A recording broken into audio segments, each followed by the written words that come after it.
Capítulo 26 del diario del Dr. Seward, 29 de octubre. Esto lo escribo en el tren de Varna a Galatz. Ayer por la noche, todos nos reunimos poco antes de la puesta del sol. Cada uno de nosotros había hecho su trabajo tan bien como pudo. En cuanto al pensamiento, a la dedicación y a la oportunidad, estamos preparados para todo nuestro viaje y para nuestro trabajo cuando lleguemos a Galatz.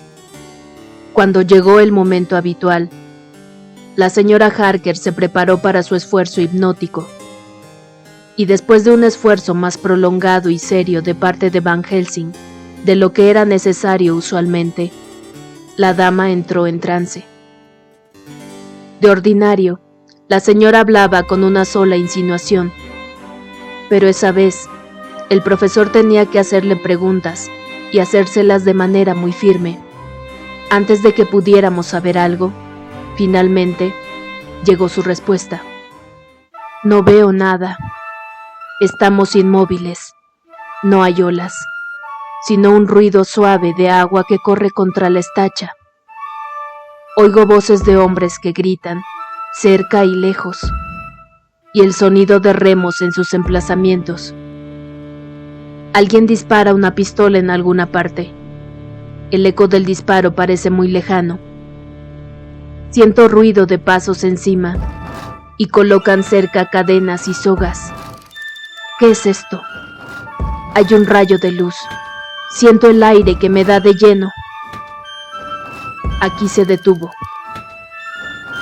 Se había levantado impulsivamente de donde había permanecido acostada, en el diván, y levantó ambas manos, con las palmas hacia arriba, como si estuviese soportando un gran peso. Van Helsing y yo nos miramos, comprendiendo perfectamente. Quincy levantó las cejas un poco y la miró fijamente, mientras Harker cerraba instintivamente su mano sobre la empuñadura de su kukri. Se produjo una prolongada pausa. Todos sabíamos que el momento en que podía hablar estaba pasando, pero pensamos que era inútil decir nada. Repentinamente, se sentó, y al tiempo que abría los ojos, dijo dulcemente: ¿No quiere alguno de ustedes una taza de té? Deben estar todos muy cansados. Deseábamos complacerla, y por consiguiente asentimos. Salió de la habitación para buscar el té. Cuando nos quedamos solos, Van Helsing dijo: ¿Ven ustedes, amigos míos? Está cerca de la tierra. Ha salido de su caja de tierra, pero todavía tiene que llegar a la costa. Durante la noche puede permanecer escondido en alguna parte, pero si no lo llevan a la orilla, o si el barco no atraca junto a ella, no puede llegar a tierra. En ese caso puede, si es de noche, cambiar de forma y saltar o volar a la tierra, como lo hizo en Whitby. Pero si llega el día antes de que se encuentre en la orilla, entonces, a menos que lo lleven a tierra, no puede desembarcar. Y si lo descargan, entonces los aduaneros pueden descubrir lo que contiene la caja. Así, resumiendo, si no escapa a tierra esta noche o antes de la salida del sol, perderá todo el día. Entonces, podremos llegar a tiempo, puesto que si no escapa durante la noche, nosotros llegaremos junto a él durante el día, y lo encontraremos dentro de la caja y a nuestra merced. Puesto que no puede ser su propio yo, despierto y visible, por miedo de que lo descubran, no había nada más que decir, de modo que esperamos pacientemente a que llegara el amanecer, ya que a esa hora podríamos saber algo más, por mediación de la señora Harker. Esta mañana temprano, escuchamos, conteniendo la respiración, las respuestas que pudiera darnos durante su trance.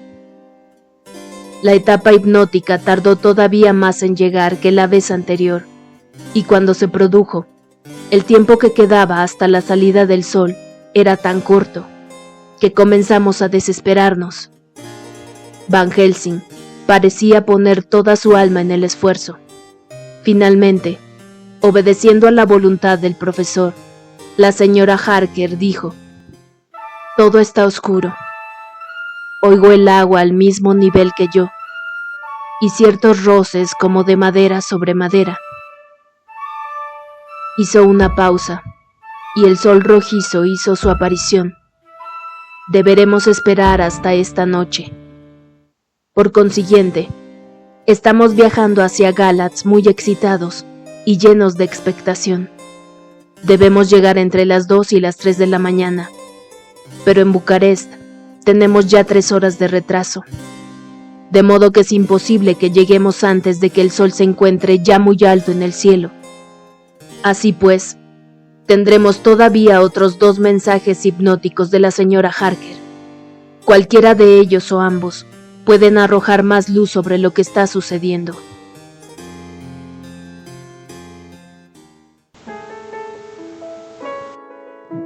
Más tarde, el sol se ha puesto ya. Afortunadamente, su puesta se produjo en un momento en el que no había distracción, puesto que si hubiera tenido lugar durante nuestra estancia en una estación, no hubiéramos tenido la suficiente calma y aislamiento. La señora Harker respondió a la influencia hipnótica todavía con mayor retraso que esta mañana. Temo que su poder para leer las sensaciones del conde esté desapareciendo, y en el momento en que más lo necesitamos. Me parece que su imaginación comienza a trabajar. Mientras ha estado en trance hasta ahora, se ha limitado siempre a los hechos simples. Si esto puede continuar así, es posible que llegue a inducirnos a error. Si pensara que el poder del conde sobre ella desaparecerá al mismo tiempo que el poder de ella para conocerlo a él, me sentiría feliz, pero temo que no suceda eso. Cuando habló, sus palabras fueron enigmáticas. Algo está saliendo. Siento que pasa a mi lado como un viento frío. Puedo oír, a lo lejos, sonidos confusos, como de hombres que hablan en lenguas desconocidas. El agua que cae con fuerza y aullidos de lobos. Hizo una pausa y la recorrió un estremecimiento, que aumentó de intensidad durante unos segundos hasta que, finalmente, temblaba como en un ataque. No dijo nada más, ni siquiera en respuesta al interrogatorio imperioso del profesor. Cuando volvió del trance, estaba fría, agotada de cansancio y lánguida, pero su mente estaba bien despierta. No logró recordar nada. Preguntó qué había dicho y reflexionó en ello durante un largo rato, en silencio.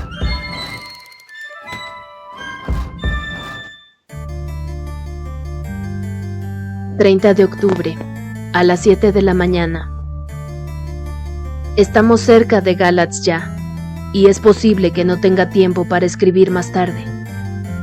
Todos esperamos ansiosamente la salida del sol esta mañana. Conociendo la dificultad creciente de procurar el trance hipnótico, Van Helsing comenzó sus pases antes que nunca. Sin embargo, no produjeron ningún efecto, hasta el tiempo regular, cuando ella respondió con una dificultad creciente. Solo un minuto antes de la salida del sol. El profesor no perdió tiempo en interrogarla. Su respuesta fue dada con la misma rapidez.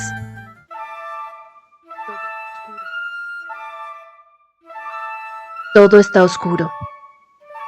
Siento pasar el agua cerca de mis orejas, al mismo nivel, y el raspar de madera contra madera. Oigo ganado a lo lejos.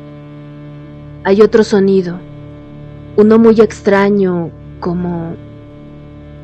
Guardó silencio y se puso pálida, intensamente pálida. Continúe, se lo ordeno, hable, dijo Van Helsing, en tono firme. Al mismo tiempo, la desesperación apareció en sus ojos, debido a que el sol, al salir, Estaba enrojeciendo incluso el rostro pálido de la señora Harker. Esta abrió los ojos, y todos nos sobresaltamos cuando dijo dulcemente, y en apariencia, con la mayor falta de interés: «Profesor, ¿por qué me pide usted que haga lo que sabe que no puedo? No recuerdo nada». Entonces, viendo la expresión de asombro en nuestros ojos, dijo, volviéndose de unos a otros, con una mirada confusa: «¿Qué les he dicho? ¿Qué he hecho? No sé nada. Solo que estaba acostada aquí medio dormida cuando le oí decir a usted: continúe, se lo ordeno, hable». Me pareció muy divertido oírlo a usted darme órdenes, como si fuera una niña traviesa. «Ah, señora Mina», dijo Van Helsing tristemente, «eso es una prueba, si es necesaria, de cómo la amo y la honro, puesto que una palabra por su bien, dicha con mayor sinceridad que nunca, puede parecer extraña, debido a que está dirigida a aquella a quien me siento orgulloso de obedecer». Se oyen silbidos. Nos estamos aproximando a Galatz. Estamos llenos de ansiedad.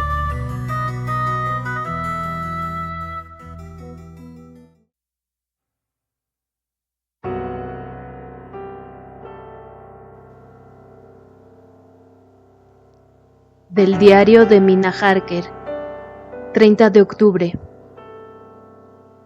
El señor Morris me condujo al hotel en el que habían sido reservadas habitaciones para nosotros por telégrafo, puesto que él no hablaba ninguna lengua extranjera, y por consiguiente, era el que resultaba menos útil.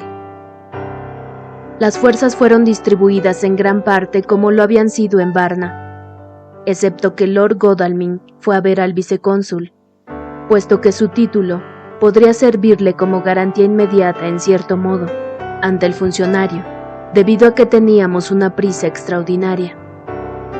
Jonathan y los dos médicos fueron a ver al agente de embarque para conocer todos los detalles sobre la llegada del Tsarina Catherine.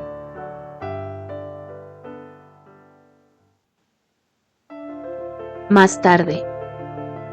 Lord Godalming ha regresado. El cónsul está fuera y el vicecónsul enfermo, de modo que el trabajo de rutina es atendido por un secretario. Fue muy amable y ofreció hacer todo lo que estuviera en su poder.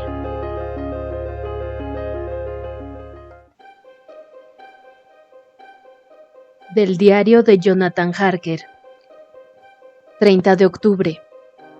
A las 9, el Dr. Van Helsing, el Dr. Seward y yo visitamos a los señores Mackenzie y Steinkopf, los agentes de la firma londinense de Hapgood. Había recibido un telegrama de Londres, en respuesta a la petición telegráfica de Lord Godalming, rogándoles que nos demostraran toda la cortesía posible y que nos ayudaran tanto como pudieran. Fueron más que amables y corteses, y nos llevaron inmediatamente a bordo del Tsarina Catherine, que estaba anclado en el exterior, en la desembocadura del río. Allí encontramos al capitán, de nombre Donaldson, que nos habló de su viaje. Nos dijo que en toda su vida no había tenido un viento tan favorable. «Vaya», dijo, «pero estábamos temerosos, debido a que temíamos tener que pagar con algún accidente o algo parecido la suerte extraordinaria que nos favoreció durante todo el viaje. No es corriente navegar desde Londres hasta el Mar Negro, con un viento en popa que parecía que el diablo mismo estaba soplando sobre las velas para sus propios fines. Al mismo tiempo, no alcanzamos a ver nada. En cuanto nos acercábamos a un barco o a tierra, una neblina descendía sobre nosotros, nos cubría y viajaba con nosotros, hasta que cuando se levantaba, mirábamos en torno nuestro y no alcanzábamos a ver nada. Pasamos por Gibraltar sin poder señalar nuestro paso, y no pudimos comunicarnos hasta que nos encontramos en los Dardanelos, esperando que nos dieran el correspondiente permiso. Al principio, me sentía inclinado a arriar las velas y a esperar a que la niebla se levantara, Pero entretanto, pensé que si el diablo tenía intereses en hacernos llegar rápidamente al Mar Negro, era probable que lo hiciera, tanto si nos deteníamos como si no. Si efectuábamos un viaje rápido, eso no nos desacreditaría con los armadores y no causaba daño a nuestro tráfico. Y el diablo, que habría logrado sus fines, estaría agradecido por no haberle puesto obstáculos. Esta mezcla de simplicidad y astucia, de superstición y razonamiento comercial, entusiasmó a Van Helsing, que dijo: «Amigo mío, ese diablo es mucho más inteligente de lo que muchos piensan, y sabe cuándo se encuentra la horma de su zapato».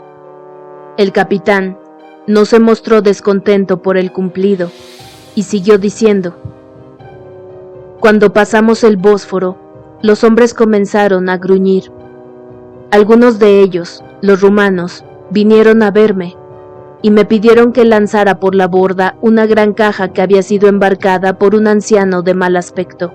Poco antes de que saliéramos de Londres, los había visto espiar al sujeto ese, y levantar sus 2 dedos índices cuando lo veían, para evitar el mal de ojo. Vaya, las supersticiones de esos extranjeros son absolutamente ridículas.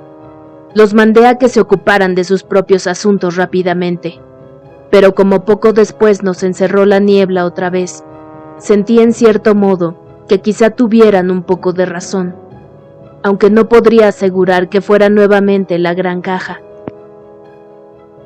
Bueno, continuamos navegando, y aunque la niebla no nos abandonó durante 5 días, dejé que el viento nos condujera, puesto que si el diablo quería ir a algún sitio, bueno, no habría de impedírselo. Y si no nos condujo él, pues echaremos una ojeada de todos modos. En todo caso, tuvimos aguas profundas y una buena travesía durante todo el tiempo. Y hace 2 días, cuando el sol de la mañana pasó entre la niebla, descubrimos que estábamos en el río, justamente frente a Galatz. Los rumanos estaban furiosos y deseaban que ya fuera con mi consentimiento o sin él, se arrojara la gran caja por encima de la borda, al río. Tuve que discutir un poco con ellos, con una barra en la mano, y cuando el último de ellos abandonó el puente con la cabeza entre las manos, había logrado convencerlos de que con mal ojo o no, las propiedades de mis patrones se encontraban mucho mejor a bordo de mi barco que en el fondo del Danubio. Habían subido la caja a la cubierta, disponiéndose a arrojarla al agua, y como estaba marcada Galatz vía Varna, pensé que lo mejor sería dejarla allí, hasta que la descargáramos en el puerto y nos liberáramos de ella de todos modos. No hicimos mucho trabajo durante ese día, pero por la mañana, 1 hora antes de la salida del sol, un hombre llegó a bordo, con una orden escrita en inglés, y que le había sido enviada de Londres, para recibir una caja que iba marcada para cierto conde Drácula. Naturalmente, todo estaba preparado para que se la llevara. Tenía los papeles en regla, y me vi contento de deshacerme de esa maldita caja, puesto que yo mismo comenzaba a sentirme inquieto a causa de ella. Si el diablo tenía algún equipaje a bordo, estaba convencido de que solamente podría tratarse de aquella caja. ¿Cómo se llamaba el hombre que se llevó esa caja?, preguntó el doctor Van Helsing, dominando su ansiedad. «Voy a decírselo enseguida», respondió, y bajando a su camarote, nos mostró un recibo firmado por Immanuel Hildesheim. La dirección era Burgenstrasse 16. Descubrimos que eso era todo lo que conocía el capitán, de modo que le dimos las gracias y nos fuimos. Encontramos a Hildesheim en sus oficinas. Era un hebreo del tipo del teatro Adelphi, con una nariz como de carnero y un fez. Sus argumentos estuvieron marcados por el dinero. Nosotros hicimos la oferta, y al cabo de ciertos regateos, terminó diciéndonos todo lo que sabía. Eso resultó simple, pero muy importante. Había recibido una carta del señor Deville, de Londres, diciéndole que recibiera, si posible antes del amanecer, para evitar el paso por las aduanas, una caja que llegaría a Galatz en el Tsarina Catherine. Tendría que entregarle la citada caja a un tal Petrov Skinsky, que comerciaba con los eslovacos que comercian río abajo, hasta el puerto. Había recibido el pago por su trabajo en la forma de un billete de banco inglés, que había sido convenientemente cambiado por oro en el Banco Internacional del Danubio. Cuando Skinsky se presentó ante él, le había entregado la caja, después de conducirlo al barco, para evitarse los gastos de descarga y transporte. Eso era todo lo que sabía. Entonces, buscamos a Skinsky, pero no logramos hallarlo. Uno de sus vecinos, que no parecía tenerlo en alta estima, dijo que se había ido hacía 2 días y que nadie sabía a dónde. Eso fue corroborado por su casero, que había recibido por medio de un enviado especial la llave de la casa, al mismo tiempo que el importe del alquiler que le debía, en dinero inglés. Eso había sucedido entre las 10 y las 11 de la noche anterior. Estábamos nuevamente en un callejón sin salida. Mientras estábamos hablando, un hombre se acercó corriendo, y casi sin aliento, dijo que habían encontrado el cuerpo de Skinsky en el interior del cementerio de San Pedro, y que tenía la garganta destrozada, como si lo hubiera matado algún animal salvaje. Los hombres y las mujeres con quienes habíamos estado hablando salieron corriendo a ver aquello, mientras las mujeres gritaban: «¡Eso es obra de un eslovaco!». Nos alejamos de allí apresuradamente, para no vernos envueltos en el asunto y que nos interrogaran. Cuando llegamos a la casa, no pudimos llegar a ninguna solución definida. Estábamos convencidos de que la caja estaba siendo transportada por el agua hacia algún lugar, pero tendríamos que descubrir hacia dónde. Con gran tristeza, volvimos al hotel para reunirnos con Mina. Cuando nos reunimos todos, lo primero que consultamos fue si debíamos volver a depositar nuestra confianza en Mina, revelándole todos los secretos de nuestras conferencias. La situación es bastante crítica, y esa es por lo menos una oportunidad, aunque un poco arriesgada. Como paso preliminar, fui eximido de la promesa que le había hecho a ella.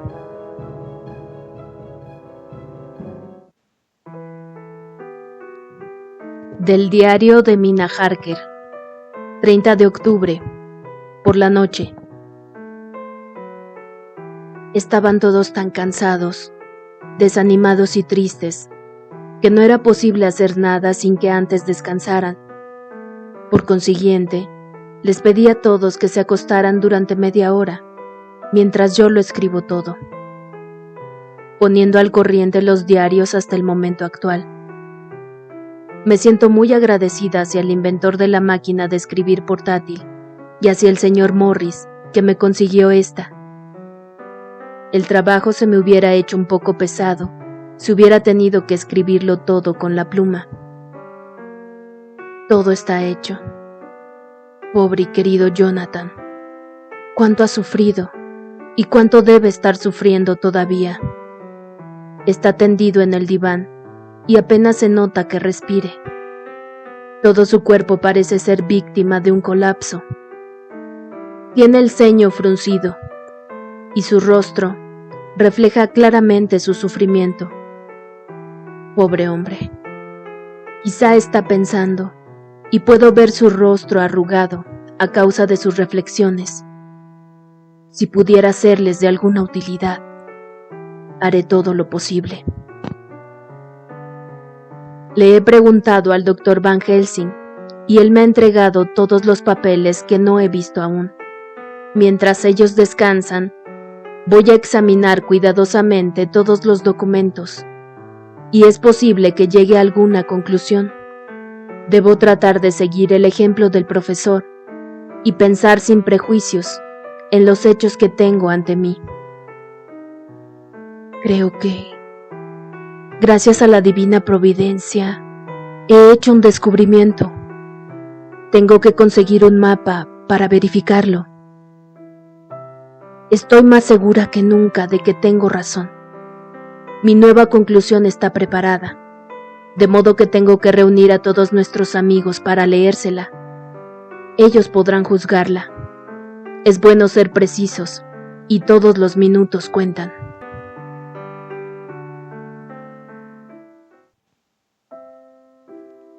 Memorando de Mina Harker, incluido en su diario. Base de encuesta. El problema del conde Drácula consiste en regresar a su hogar. A. Debe ser llevado hasta allá por alguien. Esto es evidente, puesto que si tuviera poder para desplazarse como quisiera, lo haría en forma de hombre, de lobo, de murciélago o de cualquier otro animal. Evidentemente, teme que lo descubran o que le pongan obstáculos en el estado de desamparo en que debe encontrarse, confinado como está, entre el alba y la puesta de sol en su caja de madera. B. ¿Cómo puede ser transportado? En este caso, el procedimiento del razonamiento por eliminación puede sernos útil. ¿Por tren? ¿Por carretera? ¿Por agua? 1. Por carretera. Hay demasiadas dificultades, especialmente para salir de la ciudad. X. Hay gente. La gente es curiosa e investiga. Una idea, una duda o una suposición respecto a lo que hay en la caja puede significar su destrucción. Y. Hay o puede haber aduanas o puestos de control por donde haya que pasar. Z. Sus perseguidores pueden seguirlo. Ese es su mayor temor, y con el fin de no ser traicionado ha repelido, tan lejos como puede hacerlo, incluso a su víctima, a mí. 2. Por tren. No hay nadie que se encargue de la caja. Tendría que correr el riesgo de retrasarse, y un retraso sería fatal para él, puesto que sus enemigos lo persiguen. Es cierto que podría huir de noche, pero ¿qué sería de él al encontrarse en un lugar extraño, sin poder ir a ningún refugio? ¿No es eso lo que desea? ¿Y no está dispuesto a arriesgarse a eso? 3. Por agua. Este es el camino más seguro en cierto modo, pero el que mayor peligro encierra en otros aspectos. Sobre el agua, carece de poder, con excepción de por la noche. Incluso entonces, solamente puede atraer la niebla, la tormenta, la nieve y a sus lobos. Pero en caso de accidente, las aguas vivas lo sumergirían y estaría realmente perdido. Podría hacer que su barca llegara a la orilla, pero si se encontraba en tierras enemigas, donde no estaría en libertad de desplazarse, su situación sería todavía desesperada. Sabemos por lo sucedido, hasta ahora, que estaba en el agua. Así pues, nos queda por averiguar en qué aguas. Lo primero de todo es comprender lo que ha hecho hasta ahora. Entonces tendremos una idea sobre cuál debe ser su tarea. Primeramente, debemos diferenciar entre lo que hizo en Londres como parte de su plan general, cuando tenía prisa a veces y tenía que arreglárselas lo mejor posible. En segundo lugar, debemos ponernos lo mejor que podamos a juzgar por los hechos que conocemos qué ha hecho aquí. En cuanto al primer punto, evidentemente, pensaba llegar a Galatz y envió la caja a Varna para engañarnos, por si averiguábamos sus medios para huir de Inglaterra. Entonces, su propósito inmediato y único era escapar. Para probar todo eso, tenemos la carta de instrucciones enviada a Immanuel Hildesheim, en el sentido de que debía recoger la caja y desembarcarla antes de la salida del sol. Asimismo, las instrucciones a Petrov Skinsky. En este caso, solamente podemos adivinar, pero debe haber habido alguna carta o mensaje, puesto que Skinsky fue a ver a Hildesheim. Así, hasta ahora, sabemos que sus planes han tenido éxito. El Tsarina Catherine hizo un viaje extraordinariamente rápido, a tal punto que las sospechas del capitán Donelson fueron despertadas. Pero su superstición, unida a su inercia, sirvieron al conde, y navegó con viento propicio a través de la niebla y todo lo demás, llegando a ciegas a Galatz.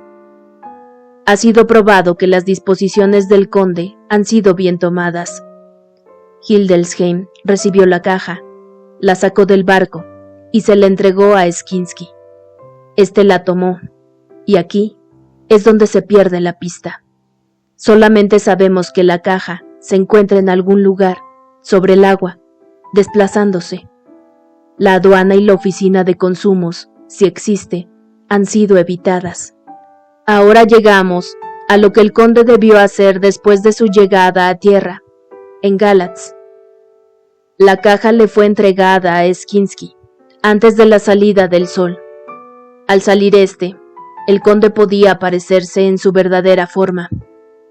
Aquí preguntamos, ¿por qué fue escogido Skinsky para que llevara a cabo esta tarea? En el diario de mi esposo está indicado el tal Skinsky como un individuo que traficaba con los eslovacos que comercian por el río hasta el puerto, y el grito de las mujeres de que el crimen había sido cometido por eslovacos mostraba el sentimiento general en contra de los de su clase. El conde deseaba aislamiento. Yo supongo que, en Londres, el conde decidió regresar a su castillo por el agua, puesto que este era el camino más seguro y secreto. A él lo llevaron desde el castillo los húngaros, y probablemente entregaron su carga a eslovacos, que la llevaron a Varna, donde fue embarcada con destino a Londres. Así, el conde conocía a las personas que podían efectuar ese servicio. Cuando la caja estaba en tierra, antes de la salida del sol, o después de su puesta, salió de su caja. Se reunió con Skinsky y le dio instrucciones sobre lo que tenía que hacer respecto a encontrar a alguien que pudiera transportar la caja por el río. Cuando Skinsky lo hizo, y el conde supo que todo estaba en orden, se dio a la tarea de borrar las pistas, asesinando a su agente. He examinado los mapas y he descubierto que el río más apropiado para que los eslovacos hayan ascendido por él es el Prut o el Seret. He leído en el manuscrito que en mis momentos de trance oí vacas a lo lejos y el ruido del agua al nivel de mis oídos, así como también el ruido de roce de madera contra madera.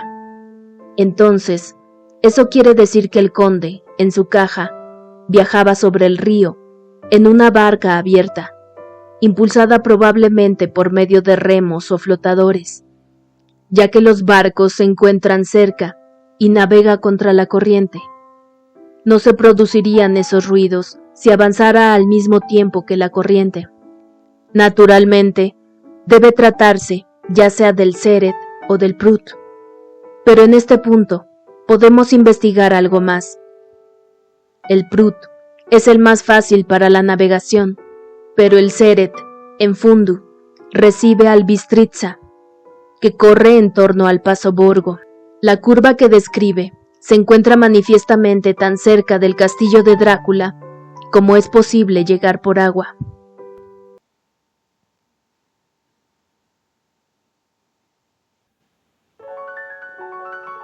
Del diario de Mina Harker. Continuación. Cuando concluí la lectura, Jonathan me tomó entre sus brazos y me abrazó.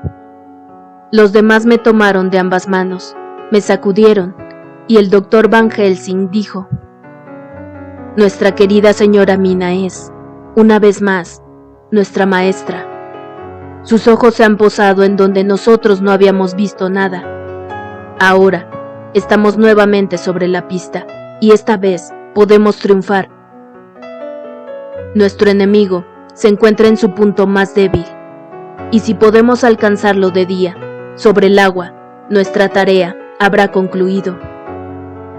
Tiene cierta ventaja, pero no puede apresurarse, ya que no puede abandonar su caja con el fin de no despertar sospechas entre quienes lo transportan. En el caso de que ellos sospecharan algo, su primera reacción sería la de arrojarlo inmediatamente por la borda, y perecería en el agua. Naturalmente, él sabe eso y no puede exponerse. Ahora, amigos, celebremos nuestro consejo de guerra, puesto que es preciso que proyectemos aquí mismo, en este preciso instante, lo que cada uno de nosotros debe hacer. Voy a conseguir una lancha de vapor para seguirlo, dijo Lord Godalming, y yo caballos para perseguirlo por tierra, en el caso de que desembarque por casualidad, dijo Morris. Bien, dijo el profesor, ambos tienen razón, pero ninguno deberá ir solo. Debemos tener fuerzas para vencer a otras fuerzas. En caso necesario, los eslovacos son fuertes y rudos y van bien armados. Todos los hombres sonrieron, ya que llevaban sobre ellos un pequeño arsenal. He traído varios Winchester, dijo el señor Morris. Pueden usarse muy bien en medio de una multitud, y además, hay lobos. El conde, si lo recuerdan ustedes, tomó otras precauciones. Dio ciertas instrucciones que la señora Harker no pudo oír ni comprender. Debemos estar preparados para todo. Creo que lo mejor será que vaya yo con Quincy, dijo el doctor Seward. Estamos acostumbrados a cazar juntos, y los dos, bien armados, podemos ser enemigos de cuidado para cualquiera que se nos ponga enfrente. Usted tampoco debe ir solo, Art. Puede ser necesario luchar contra los eslovacos y un golpe de suerte, ya que no creo que lleven armas de fuego. Puede hacer fracasar todos nuestros planes. No debemos correr riesgos esta vez. No descansaremos en tanto la cabeza y el cuerpo del conde no hayan sido separados y estemos seguros de que no va a poder reencarnar. Miró a Jonathan al tiempo que hablaba, y mi esposo me miró a mí. Comprendí que el pobre estaba desesperado. Naturalmente, deseaba estar conmigo, pero, en todo caso, el grupo que partiría en la lancha sería el que más probabilidades tendría de destruir al vampiro. ¿Por qué dudo en escribir la palabra? Guardó silencio un momento, y el doctor Van Helsing intervino diciendo: Amigo Jonathan, eso le corresponde, por dos razones.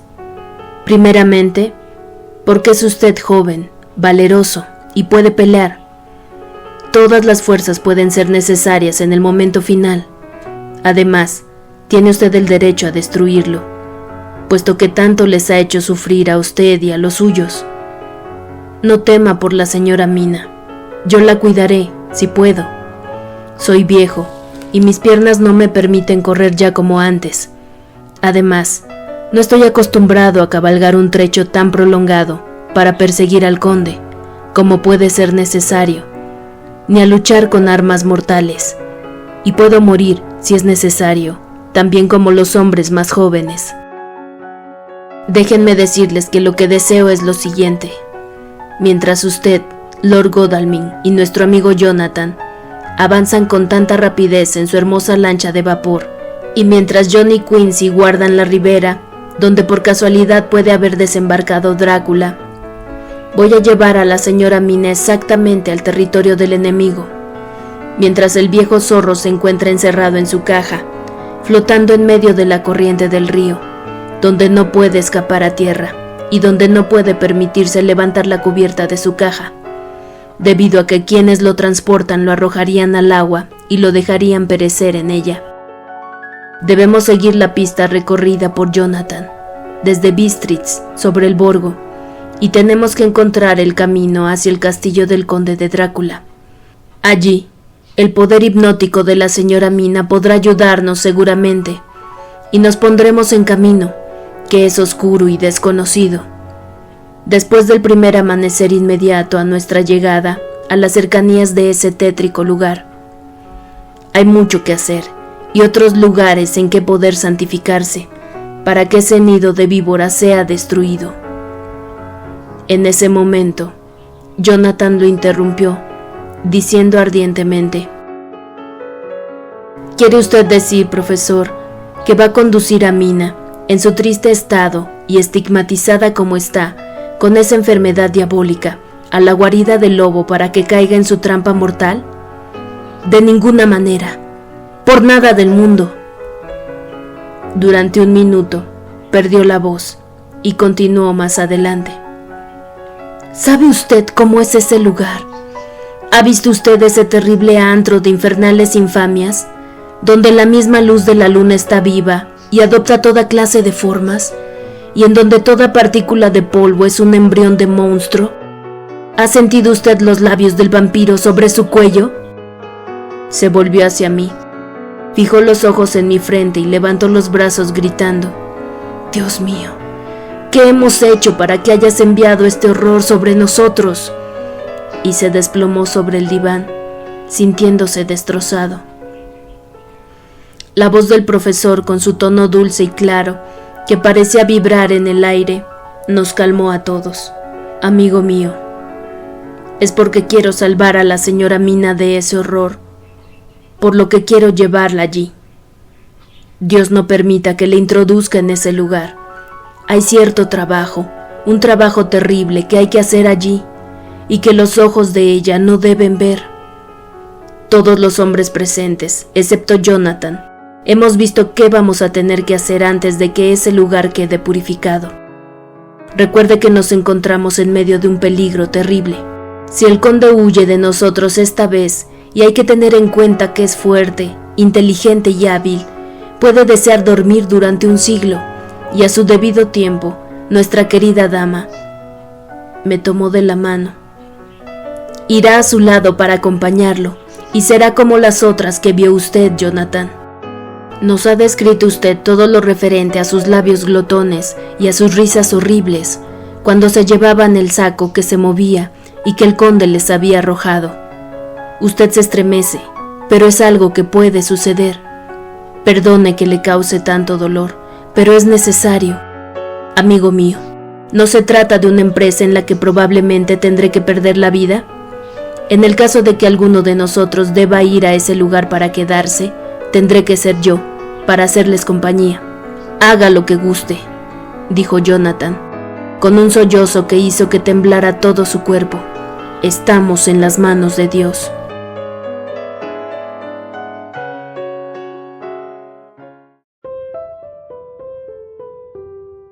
Más tarde. Me hizo mucho bien ver el modo en que esos hombres valerosos trabajan. ¿Cómo es posible que las mujeres no amen a hombres que son tan sinceros, francos y valerosos? Asimismo, pensé en el extraordinario poder del dinero. ¿Qué no puede hacer cuando es aplicado correctamente? ¿Qué no puede conseguir cuando es usado de manera baja?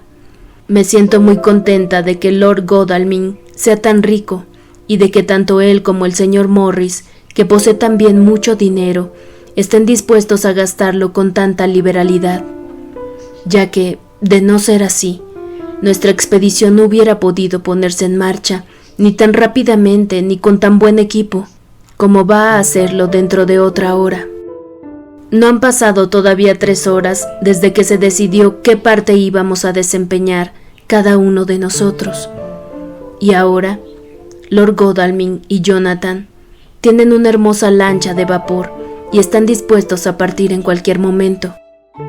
El Dr. Seward y el señor Morris tienen media docena de excelentes caballos, todos preparados. Poseemos todos los mapas y las ampliaciones de todos tipos que es posible conseguir. El profesor Van Helsing y yo deberemos salir esta noche, a las 11:40, en tren, con destino a Beresti, en donde conseguiremos una calesa que nos conduzca hasta el paso del Borgo. Llevamos encima una buena cantidad de dinero, ya que tendremos que comprar la calesa y los caballos.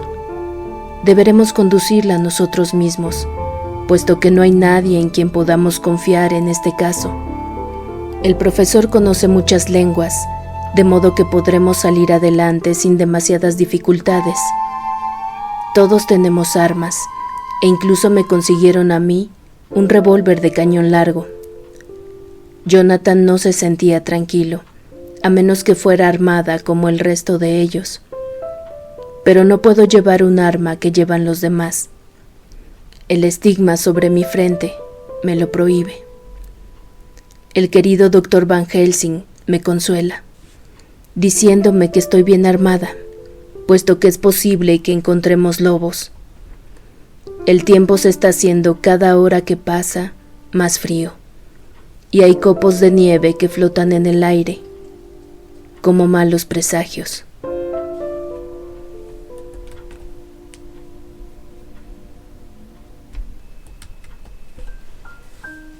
Más tarde, me armé de valor para despedirme de mi querido esposo.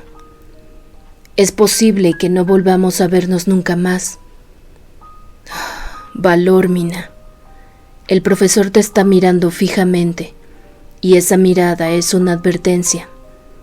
No debes derramar lágrimas ahora, a menos que Dios permita que sean de alegría.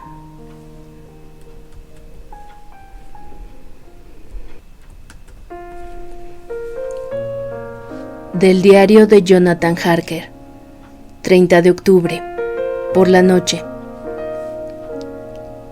Estoy escribiendo esto a la luz que despide la caldera de la lancha de vapor. Lord Godalming está haciendo de fogonero. Tiene experiencia en el trabajo, puesto que tuvo durante muchos años una lancha propia en el Támesis y otra en Norfolk Broads. Con relación a nuestros planes, hemos decidido finalmente que las suposiciones de Mina eran pertinentes y que si el conde había escogido una vía acuática para regresar a su castillo, debía tratarse necesariamente del río Seret y del Bistritza.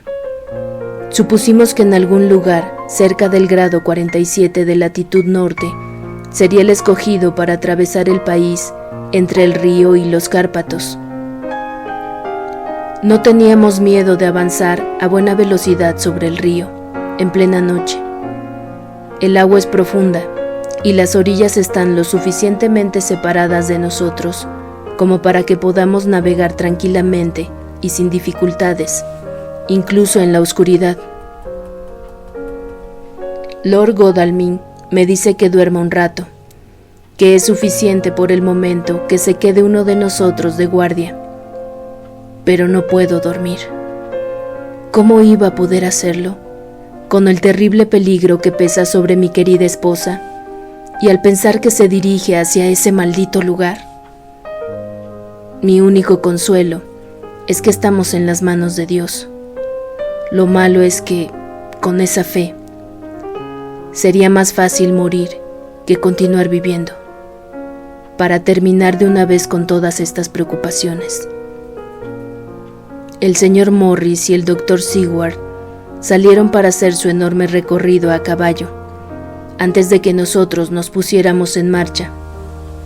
Deben mantenerse sobre la orilla del río a bastante distancia, sobre tierras altas, como para que puedan ver una buena extensión del río sin necesidad de seguir sus meandros. Para las primeras etapas, llevan consigo a 2 hombres, para que conduzcan a sus caballos de refresco, 4 en total, con el fin de no despertar la curiosidad. Cuando despidan a los hombres, lo cual sucederá bastante pronto, deberán cuidar ellos mismos de los caballos. Es posible que necesitemos unirnos todos, y en ese caso, todos podremos montar en los caballos.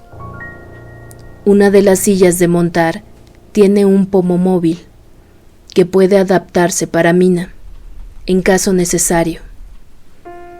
Hemos emprendido una aventura terrible, aquí, mientras avanzamos en medio de la oscuridad, sintiendo la frialdad del río, que parece levantarse para golpearnos.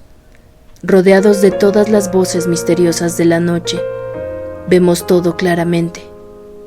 Parecemos ir hacia lugares desconocidos, por rutas desconocidas, y entrar en un mundo nuevo de objetos oscuros y terribles. Godalming está cerrando la puerta de la caldera.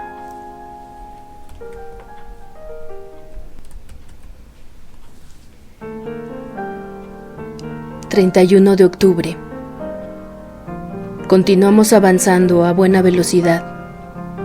Ha llegado el día y Godalming está durmiendo. Yo estoy de guardia. La mañana está muy fría y resulta muy agradable el calor que se desprende de la caldera. a pesar de que llevamos gruesas chaquetas de piel. Hasta ahora, solamente hemos pasado a unos cuantos botes abiertos, pero ninguno de ellos tenía a bordo ninguna caja de equipo, de ninguna clase, de tamaño aproximado a la que estamos buscando. Los hombres se asustaban siempre que volvimos nuestra lámpara eléctrica hacia ellos. Se arrodillaban y oraban.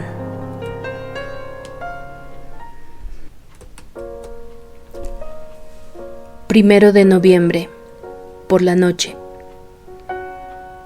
No hemos tenido noticias en todo el día, ni hemos encontrado nada del tipo que buscamos. Ya hemos pasado Bistritza, y si nos equivocamos en nuestras suposiciones, habremos perdido la oportunidad.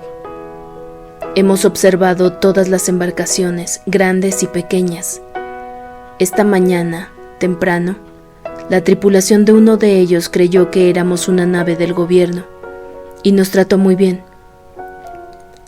Vimos en ello, en cierto modo, un mejoramiento de nuestra situación.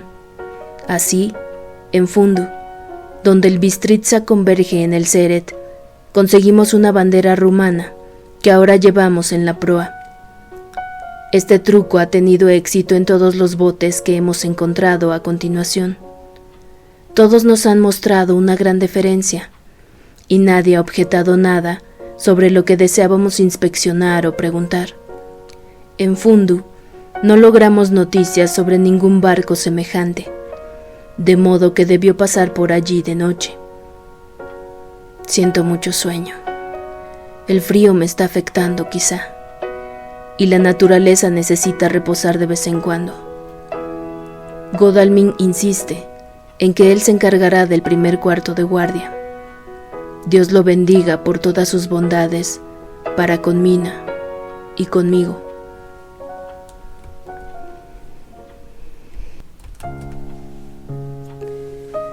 «2 de noviembre, por la mañana. El día está muy claro. Mi buen amigo no quiso despertarme. Dijo que hubiera considerado eso como un pecado, ya que estaba dormido pacíficamente y, por el momento, me olvidaba de mis pesares. Me pareció algo desconsiderado el haber dormido tanto tiempo y dejarlo velando durante toda la noche. Pero tenía razón. Soy un hombre nuevo esta mañana, y mientras permanezco sentado, viéndolo dormir a él, puedo ocuparme del motor, del timón y de la vigilancia. Siento que mis fuerzas y mis energías están volviendo a mí. Me pregunto dónde estarán ahora Mina y Van Helsing. Debieron llegar a Beresti aproximadamente al mediodía del miércoles. Necesitarían cierto tiempo para conseguir la calesa y los caballos, de modo que si se habían puesto en marcha, avanzando con rapidez, estarían ya cerca del paso del Borgo. Que Dios los ayude y los cuide. Temo pensar en lo que pueda suceder, si pudiéramos avanzar con mayor rapidez, pero no es posible. Los motores están trabajando a plena capacidad y no es posible pedirles más. Me pregunto también cómo se encuentran el señor Morris y el Dr. Seward. Parece haber interminables torrentes que bajan de las montañas hasta el río, pero como ninguno de ellos es demasiado ancho, en este momento cuando menos, aun cuando sean indudablemente terribles en invierno y cuando se derrite la nieve, los jinetes no encontrarán grandes dificultades para cruzarlos. Espero alcanzar a verlos antes de llegar a Strasba, puesto que si para entonces no hemos atrapado al conde, será quizá preciso que nos reunamos para decidir qué vamos a hacer a continuación.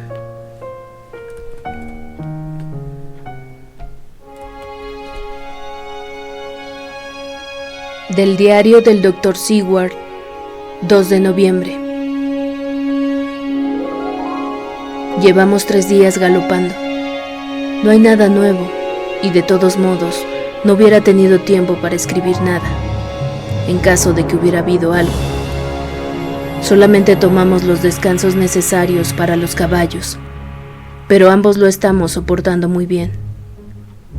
Los días en que corríamos tantas aventuras están resultando muy útiles. Debemos continuar adelante. Nunca nos sentiremos contentos en tanto no volvamos a ver la lancha.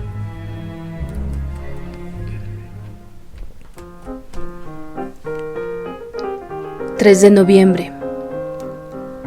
En Fundu nos enteramos de que la lancha había ido por el Bistritza. Deseé que no hiciera tanto frío.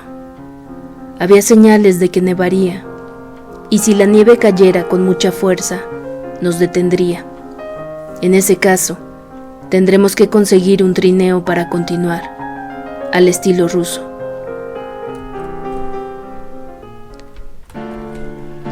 «4 de noviembre. Hoy nos enteramos de que la lancha fue detenida por un accidente, cuando trataba de ascender por los rápidos. Los botes eslovacos suben bien, con la ayuda de una cuerda y dirigiéndolos correctamente. Algunos de ellos ascendieron solo unas horas antes. Godalming era un ajustador aficionado, y evidentemente fue él quien puso la lancha en marcha otra vez.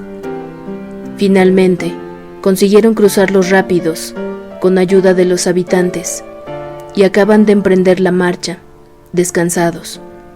Temo que la lancha no mejoró mucho con el accidente. Los campesinos nos informaron que después de que volvió nuevamente a aguas tranquilas, seguía deteniéndose de vez en cuando, mientras permaneció a la vista. Debemos avanzar con mayor brío que nunca. Es posible que pronto necesiten nuestra ayuda».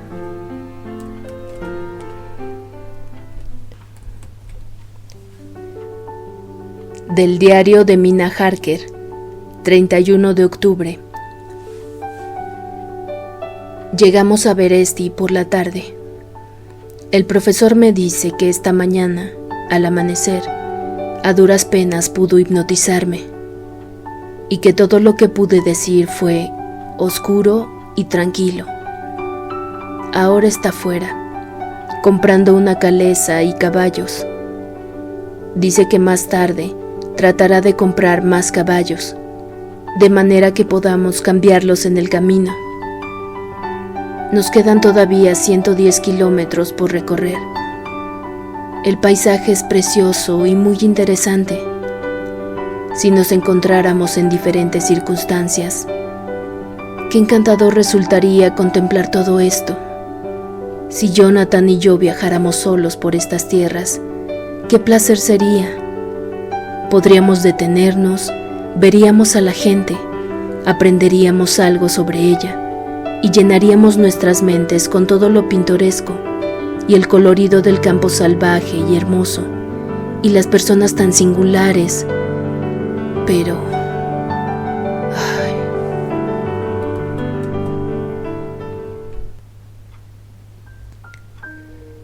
Más tarde. El doctor Van Helsing ha regresado. Consiguió la calesa y los caballos. Vamos a cenar y emprenderemos el viaje dentro de 1 hora. La casera nos está preparando una enorme canasta de provisiones. Parece ser suficiente para toda una compañía de soldados. El profesor la anima y me dice en susurros que es posible que pase una semana antes de que podamos volver a obtener alimentos. Él también ha estado de compras y ha enviado a su casa un conjunto maravilloso de abrigos y pellizas y toda clase de ropa de abrigo. No tendremos ningún peligro de sentir frío. Pronto nos pondremos en marcha. Temo pensar en lo que puede sucedernos. Verdaderamente estamos en las manos de Dios. Solamente Él sabe lo que puede suceder y le ruego, con toda la fuerza de mi alma triste y humilde, que cuide de mi amado esposo. Que suceda lo que suceda, Jonathan pueda saber que lo amo y que lo he honrado más de lo que puedo expresar, y que mi último y más sincero pensamiento afectuoso será siempre para él.